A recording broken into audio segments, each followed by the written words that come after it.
सत्य वचन, अमर वचन, जीवित वचन, दिव्य वचन, सत्य वचन, अमर वचन, जीवित वचन। साई दा बाबा बनी दा बाबा बगरे रे सा रे सा रे सा रे सा। दिव्य वचन, सत्य वचन, अमर वचन, जीवित वचन, दिव्य वचन, दिव्य वचन।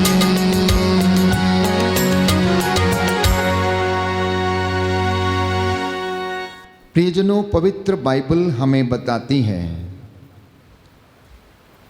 कि ईमानदारी को और वफादारी को अपने से अलग मत करो। ईमानदारी और वफादारी को अपने से अलग मत करो। जब हम बाइबल पढ़ते हैं तो उसमें हम पाते हैं प्रज्ञा ग्रंथ, प्रवक्ता ग्रंथ, सूक्ति ग्रंथ,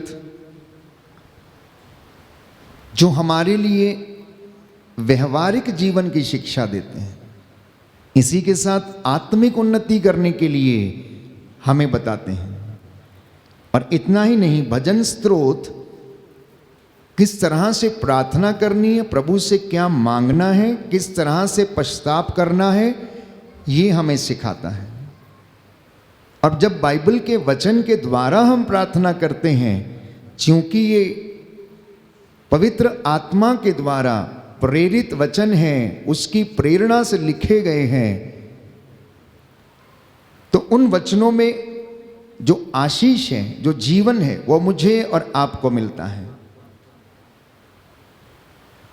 इसलिए सूक्ति ग्रंथ, बुक ऑफ प्रोवर्ब्स, अध्याय 3 पद संख्या 3, आपके लिए मैं ये वचन पढ़ूंगा कि एक अच्छा जीवन व्यतीत करने के लिए, एक अच्छा आध्यात्मिक व्यक्ति बनने के लिए, संसार में प्रतिष्ठित मान सम्मान पाने वाले व्यक्ति के लिए ये निहायत ही ज़रूरी है कि वह अपने जीवन में ईमानदारी और वफादारी पर चले, क्योंकि ये प्रभु की इच्छा है। लिखा है सूक्ति ग्रंथ अध्याय 3 पद संख्या 3, book of Proverbs chapter 3 verse 3, जिसे दूसरे शब्दों में आप नीति वचन कहते हैं। प्यार और ईमानदारी को अपने से अलग नहीं करो, उन्हें अपने गले में बांध लो, अपने हृदय के पटल पर अंकित कर लो। इस प्रकार तुम ईश्वर और मनुष्य की दृष्टि में कृपा और सुयश के पात्र बनोगे। दाहिना हाथ उठाकर वचन दोहराएंगे, हालेलुया हालेलुया। सूक्ति ग्रंथ अध्याय 3 पद संख्या 3, प्रभु का वचन कहता है, प्रभु का वचन कहता है, प्यार और ईमानदारी को प्यार और ईमानदारी अपने को से अलग नहीं करो, अपने से अलग नहीं करो, उन्हें अपने गले में बांध लो, उन्हें अपने गले में बांध लो, अपने हृदय के पटल पर अंकित कर लो। अपने हृदय के पटल पर अंकित कर लो। इस प्रकार तुम ईश्वर और मनुष्यों की दृष्टि में कृपा और सुयश के पात्र बनोगे। कृपा और सुयश के पात्र बनोगे। Hallelujah hallelujah. तो क्यों इंसान की जिंदगी में सफलता नहीं, उन्नति नहीं है? क्योंकि अनेक बार यह देखा गया कि इंसानों की जिंदगी में ईमानदारी और वफादारी नहीं है। ऐसा हो नहीं सकता कि यदि कोई व्यक्ति ईमानदार है, धर्मी है, निस्वार्थ रूप से प्रभु के आज्ञाओं का पालन करता, उन पर चलता, उसके नाम का सिमरन करता है, तो उसे सुयश ना मिले। क्योंकि बाइबल इस बात का वादा करती है कि तुम ईमानदारी और वफादारी को अपने गले में पहन लो, पट्टे के समान उसे गले में पहन लो, तब तुम्हें समाज में, लोगों के बीच में, मनुष्यों के बीच में और ईश्वर की दृष्टि में तुम क्या बनोगे? कृपा के पात्र बनोगे, सुयश के पात्र बनोगे। इंसान का देखने का तरीका अलग है, ईश्वर का देखने का तरीका अलग है। इंसान बाहरी रूप देखता है, इंसान बाहरी चकाचौंध देखता है, लेकिन ईश्वर तो हमारा आंतरिक रूप देखता है। वो तो हमारा अंतर मन की टोह लेता है, वो तो हमारी इच्छाओं को जानता है, वो तो हमारे जिंदगी में क्या अच्छा क्या बुरा है सब कुछ जानता। इसलिए वचन प्यारे भाइयों और बहनों, यीशु आज आपसे बातें कर रहा है। हालांकि बोल फादर अशोक रहा, लेकिन आप में से जितने भी लोग इस वचन को सुन रहे हैं तो ये शिक्षा आज आपके लिए है परमेश्वर की ओर से कि ईमानदारी और वफादारी को आप अपने गले में पहन के रखो, इसे अपने से अलग ना करो, इसे अपने हृदय के पटल पर अंकित कर लो, जिससे कि तुम मनुष्यों के बीच में आदरणीय बनो, सम्मानित हो जाओ उनके बीच में, और ईश्वर की दृष्टि में तुम्हें सफलता मिले, उन्नति मिले। बोलिए आमेन, आमीन। Hallelujah, hallelujah, hallelujah, hallelujah, hallelujah. Hallelujah. Yeshu की स्तुति हो, यीशु की स्तुति हो, यीशु को धन्यवाद। यीशु को धन्यवाद। तो क्यों हमारी जिंदगी में आत्मिक उन्नति नहीं है? क्योंकि इंसान कपटपूर्ण बातें करता, उसका हृदय अविश्वसनीय है, उस पर भरोसा नहीं किया जा सकता। इसलिए हो सकता है कि वो ईश्वर की महिमा से, ईश्वर के आशीषों से वंचित रहता है। कुछ वचन मैं आपके लिए पढ़ूंगा सूक्ति ग्रंथ से ही, ताकि हमें ये पता लगे कि आखिर ईश्वर हमसे चाहता क्या है। लिखा है अध्याय 6, सूक्ति ग्रंथ अध्याय 6, book of Proverbs chapter 6 verse 12, अध्याय 6 पद संख्या 12 और उससे आगे। वह व्यक्ति निकम्मा और दुष्ट है जो असत्य बोलता रहता है। सुनना ध्यान से, प्रभु की ओर कान लगाओ, आप सुनो ध्यान से। वह व्यक्ति निकम्मा और दुष्ट है जो असत्य बोलता रहता है। इतना ही नहीं, अगले वचनों को यदि आप देखेंगे तो वहां पर लिखा है जो आंख मारता, पैर घसीट कर चलता, उंगलियों से इशारा करता है, अपने हृदय में कपटपूर्ण योजनाएं बनाता, लड़ाई लगाता है, इससे विपत्ति उस पर अचानक टूट पड़ेगी और वह पलक मारते ही नष्ट हो जाएगा और उसका उपचार संभव नहीं होगा। उसका उपचार बाइबल कहती संभव नहीं होगा। जो इस प्रकार के ऐसी बातें करता है, तो जब तक इंसान इन बातों में फंसा रहता है, जब तक हमारे मित्र, हमारे रिश्तेदार, उठने बैठने, हमारे साथ खाने पीने वाले लोग अगर ऐसे बातों में फंसे रहते हैं तो उनकी उन्नति संभव नहीं होती। इसलिए प्रभु अपने वचन के माध्यम से आज ये बातें हमसे बताना चाहता है कि हम कभी भी असत्य ना बोलें, ईमानदारी से जीवन बिताएं। काम चाहे छोटा हो या बड़ा, चाहे 1 रुपए का हो या 100 रुपए का, लेकिन उसमें परमेश्वर के सामने हमें अपने आचरण का लेखा देना पड़ेगा। इसलिए यीशु ने कहा, तेरी हर एक निकम्मी बात का हिसाब तुझसे लिया जाएगा, क्योंकि निकम्मा और दुष्ट है वो व्यक्ति जो असत्य बोलता रहता है, पैर घसीट कर चलता, उंगलियों से इशारा करता, अपने हृदय में कपटपूर्ण योजनाएं बनाता और लड़ाई लगवाता है। इससे विपत्ति उस पर अचानक टूट पड़ेगी और पलक मारते ही वह नष्ट हो जाएगा और उसका उपचार, कहता है बाइबल, संभव नहीं होगा। उसका उपचार संभव नहीं होगा।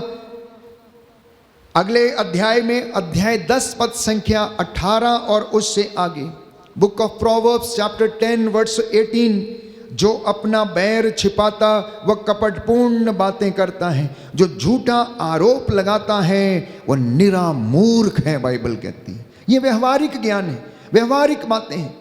और मैंने आपसे कई बार कहा कि हमारी आध्यात्मिक जीवन की उन्नति तभी संभव है जब हमारा रोजमर्रा की जिंदगी का जीवन अच्छा है, जब हमारे रोज के काम अच्छे हैं, सुबह उठने से लेकर रात को अपने बिस्तर पर जाने तक, और रात में प्यारे भाइयों और बहनों जो भी हम कार्य करते हैं उनमें जब तक ईमानदारी नहीं, वफादारी नहीं, तब तक हमारी जिंदगी की उन्नति नहीं हो सकती है।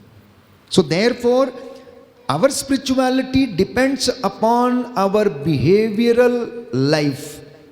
हमारे रोज की जिंदगी का जो बिहेवियर है उस पे हमारा आध्यात्मिक जीवन की उन्नति देखी जा सकती है। मान लीजिए हम बहुत प्रार्थना करते हैं लेकिन हमारा व्यवहारिक जीवन इसके विपरीत है। हमारा व्यवहारिक जीवन इसके विपरीत है। मान लीजिए हमने बहुत प्रार्थना किया, बाहर जाके हमने लड़ाई झगड़ा किया, निंदा की या किसी से झगड़ा लगवाया या उल्टे काम किए, योजना बनाई, षड्यंत्र रचे, तो हमारी प्रार्थना का कोई फायदा नहीं। हमने किसी प्रकार की उन्नति की ही नहीं। इसलिए प्रभु ये कहता है, प्रभु ये चाहता है कि हम अपने बैर को छिपाएं ना, कपटपूर्ण बातें ना करें, झूठे आरोप ना लगाएं, अन्यथा परमेश्वर की दृष्टि में हम निरे मूर्ख ठहरेंगे। और प्रभु कहता है विश्वसनीय गवाह प्रामाणिक साक्ष्य देता, किंतु झूठा गवाह कपटपूर्ण बातें कहता है। जो गवाह झूठा है, कपटपूर्ण बातें करता है, लेकिन विश्वसनीय गवाह बाइबल कहती है वो सच्चा साक्ष्य देता और प्रामाणिक साक्ष्य देता है। इसलिए यीशु के पीछे यदि चलना है तो प्यारे भाइयों और बहनों, इन सारे बाइबल के वचनों को अपनी जिंदगी में, जीवन में आत्मसात करने की आवश्यकता होगी। उसके मनोभावों को धारण करने की आवश्यकता हमारी जिंदगी में है।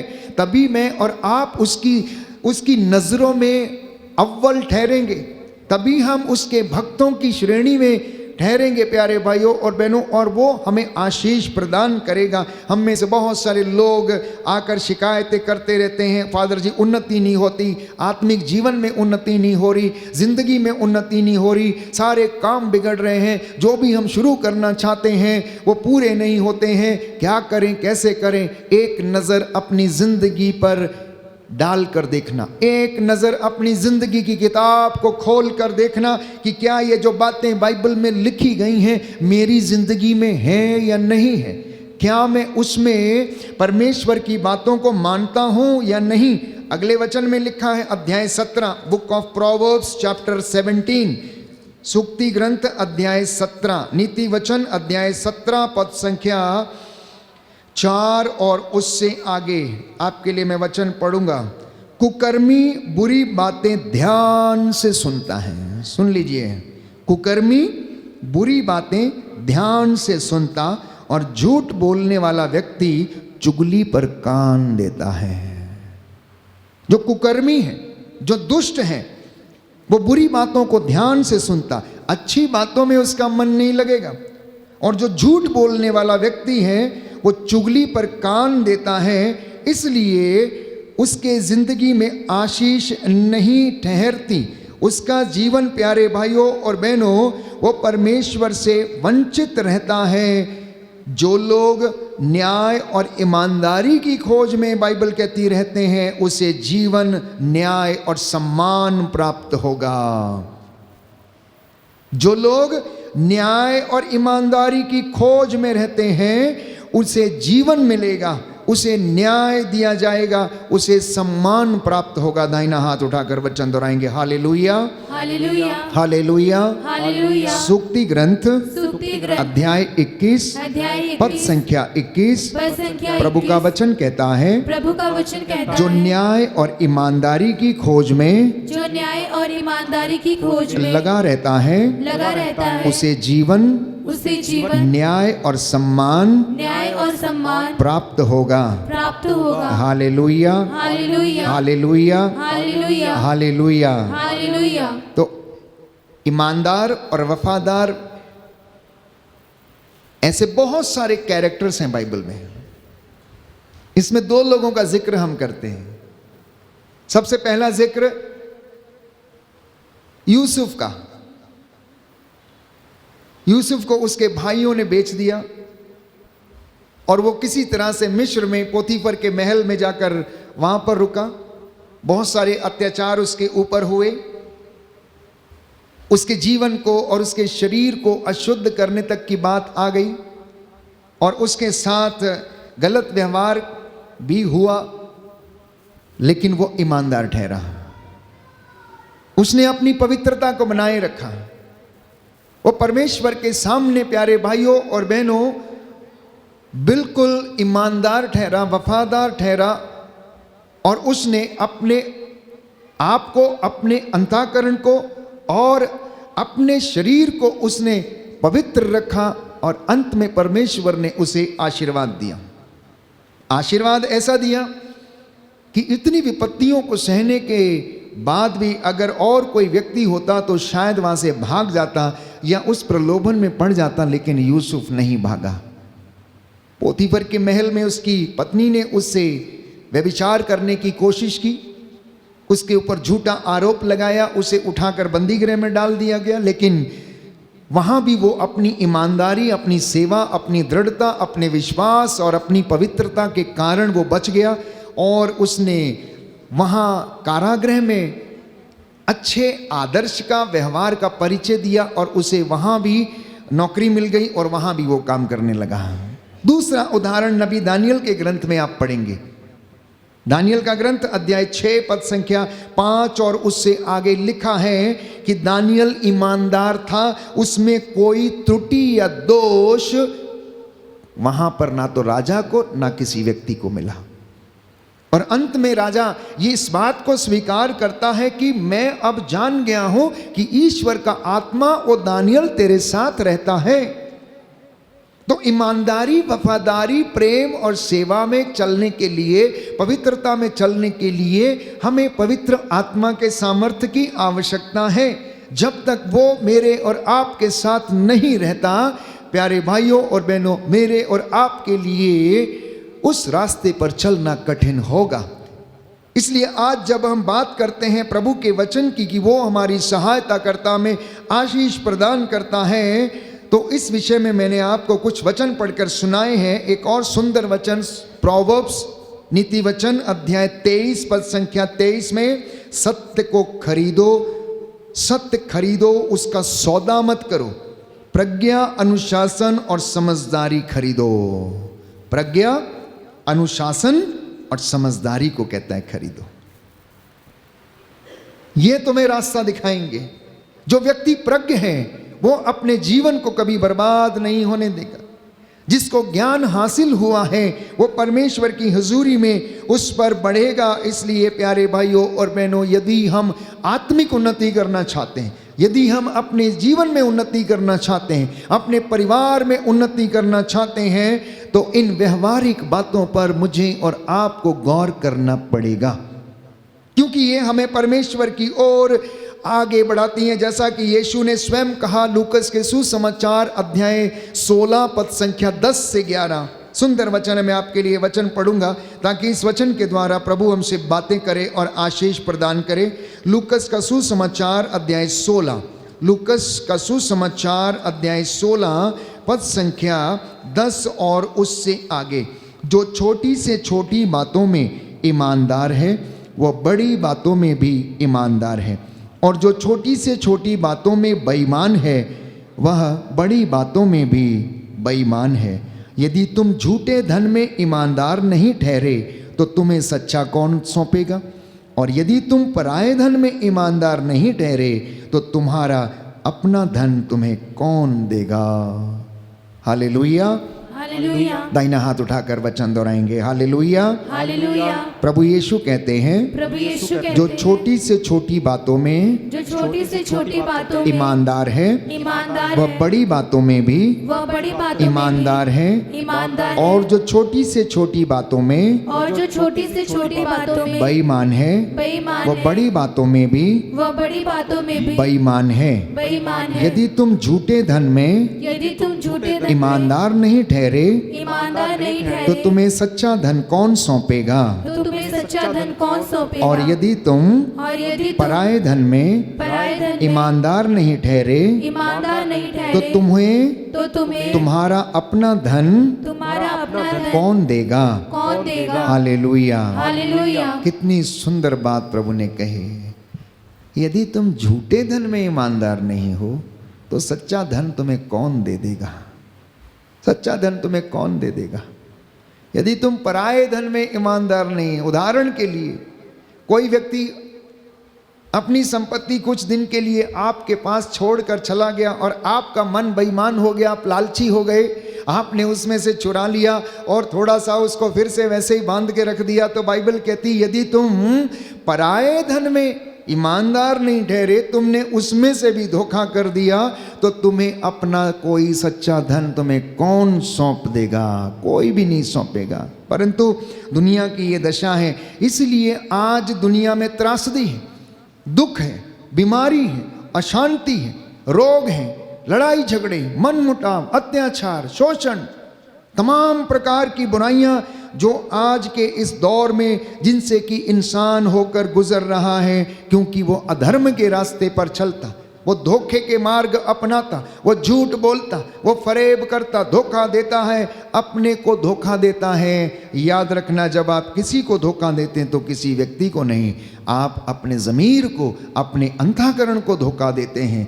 आपका अंतःकरण आप पर दोष लगाता। जब पवित्र वचन हमें ये याद दिलाते हैं कि मुझे और आपको किस तरह परमेश्वर के हुजूरी में बने रहने के लिए इन चीज़ों की आवश्यकता है, इसलिए यीशु ने कहा है, योहन का सुसमाचार अध्याय 14 पद संख्या 6, योहन का सुसमाचार अध्याय 14 पद संख्या 6 और उससे आगे, मार्ग, सत्य और जीवन मैं हूँ, मुझसे होकर गए बिना कोई पिता के पास नहीं आ सकता।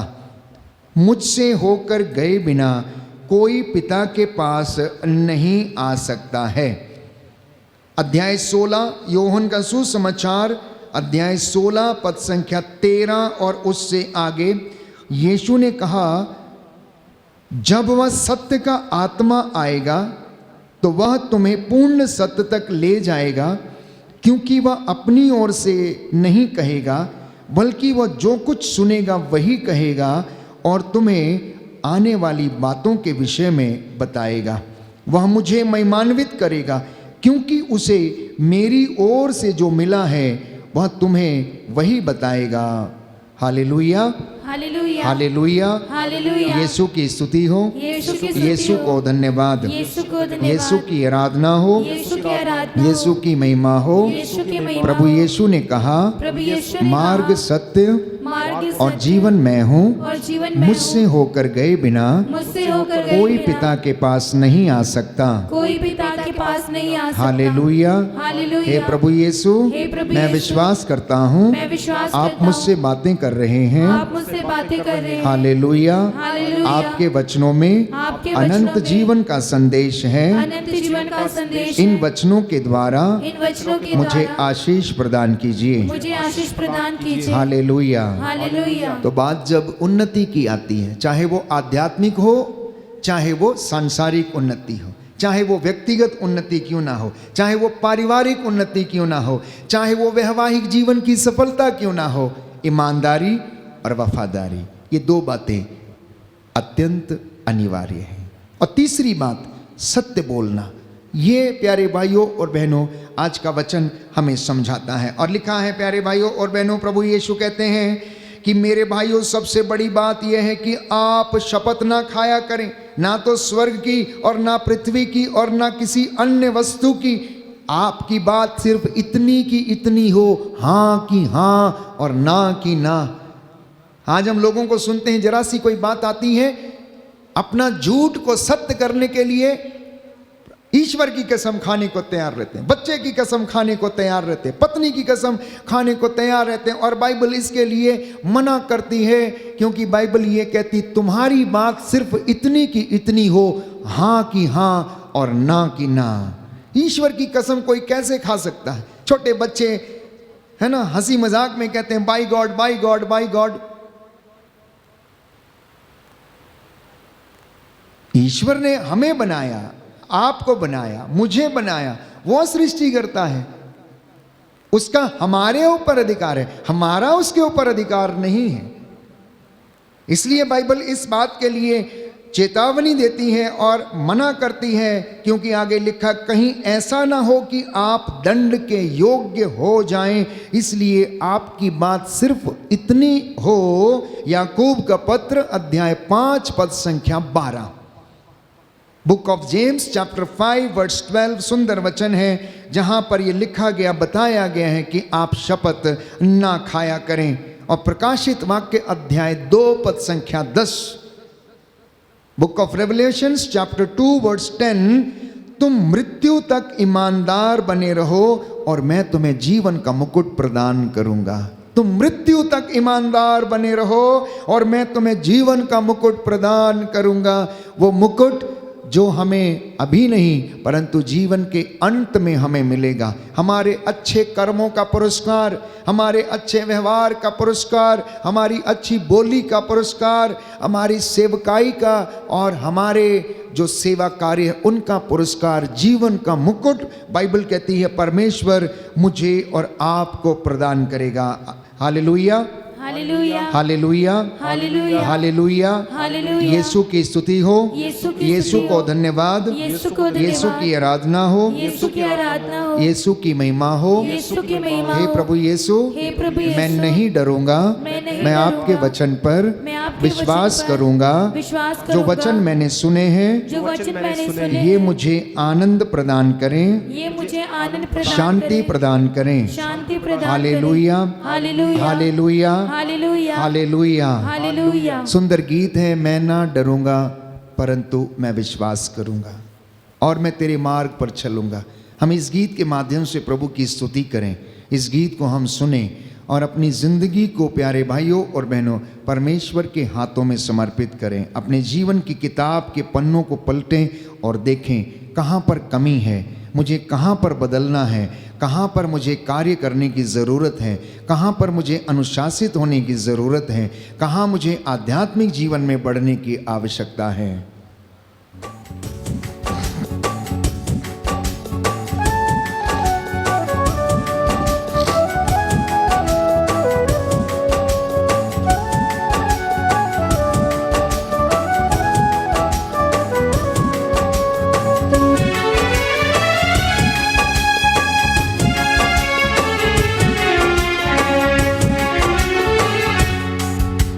मैं ना डरूंगा, विश्वास करूंगा। मैं ना डरूंगा, विश्वास करूंगा। मैं ना डरूंगा, विश्वास करूंगा। मैं ना डरूंगा, विश्वास करूंगा। मैं विश्वास करूंगा, मैं विश्वास करूंगा। मैं विश्वास करूंगा, मैं विश्वास करूंगा। मैं विश्वास करूंगा, मैं विश्वास करूंगा। मैं विश्वास करूंगा, मैं विश्वास करूंगा। यीशु मेरी जिंदगी कभी ना मरूंगा। यीशु मेरी जिंदगी कभी ना मरूंगा। मैं ना डरूंगा, विश्वास करूंगा।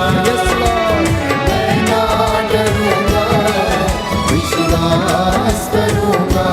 हाँ, मैं ना डरूंगा, विश्वास करूंगा। मैं ना डरूंगा, विश्वास करूंगा।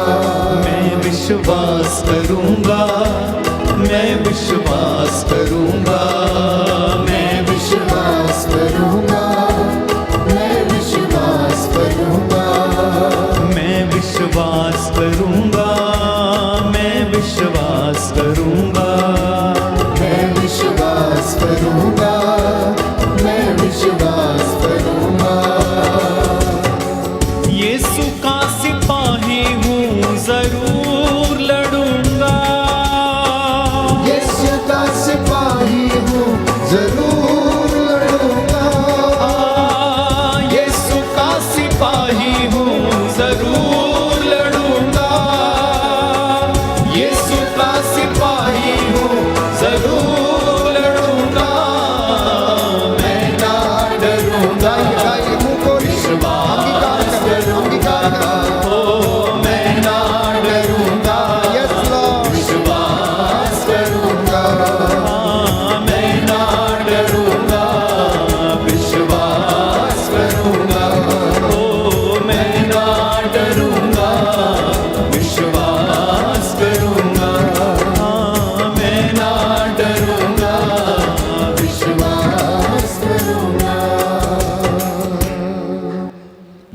प्यारे भाई प्यारी बहन, डरने से ज़्यादा अच्छी बात यह है विश्वास करना।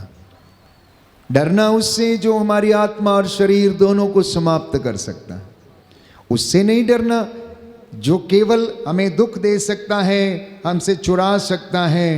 नहीं प्यारे भाइयों और बहनों, बाइबल ये कहती है जो लोग स्वार्थी हैं और सत्य से विद्रोह करते हुए अधर्म पर चलते हैं, ईश्वर के क्रोध और कोप के पात्र बनेंगे।